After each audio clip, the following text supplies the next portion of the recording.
饺子包好，不要再直接放冰箱冷冻了，多加这一步，保存饺子放1年都不坏，口感鲜嫩多汁，和新鲜的一样。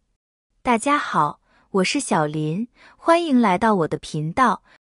对于包好的饺子，为了避免坏掉，我们都会把它放进冰箱的冷冻室里保存，但将饺子放冰箱冷冻，常常会遇到各种问题，比如饺子发生了粘连现象，要是用力掰开，还会使饺子破损，导致里面的馅料都露了出来。也有时冻好的饺子煮出来的口感和品质都大打折扣，比现包的差远了。其实保存饺子有技巧，在放冰箱前，我们简单处理一下，就能避免这些问题。下面就跟着我一起来了解一下吧。包饺子前，在桌子表面撒上一层面粉，然后再包饺子。把包好的饺子一个个放入桌子上后，在饺子表面撒上一层面粉，每个饺子的表面都需要沾上面粉。很多朋友将饺子包好后，就把它放在一堆，然后直接放冰箱的冷冻室。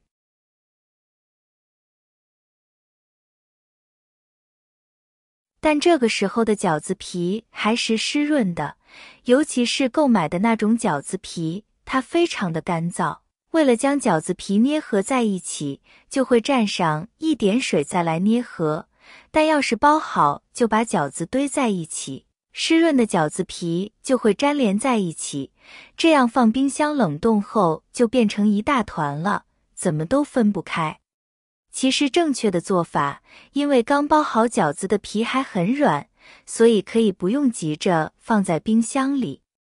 饺子皮有水的话，放进冰箱后会粘在一起。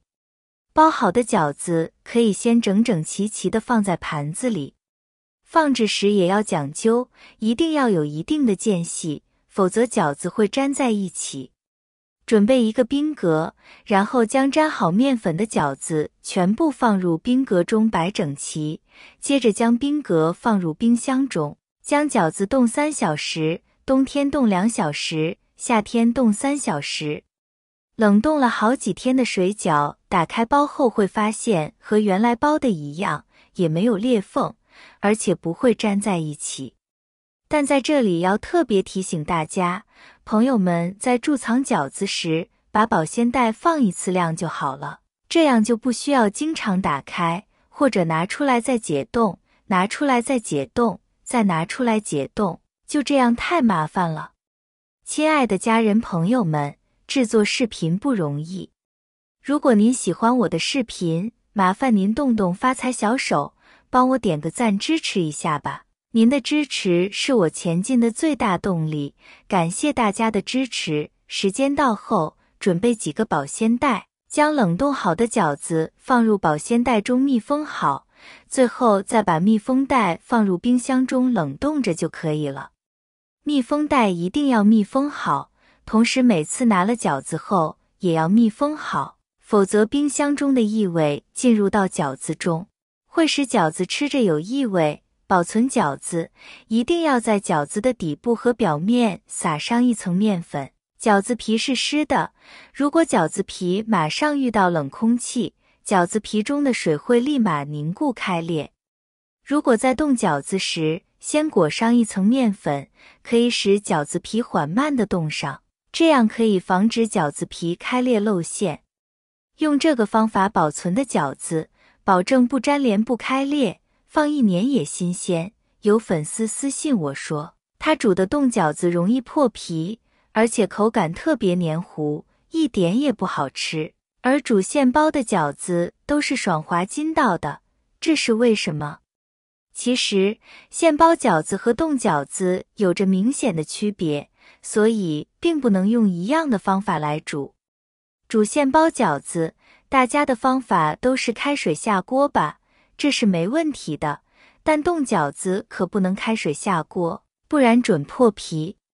今天我就和大家分享一下煮冻饺子的技巧，经常吃的朋友建议学一学。这个方法我已经用了很多年，是一位厨房师傅给我分享的。在煮速冻饺子的时候，你是不是先把饺子解冻，然后再下锅煮呢？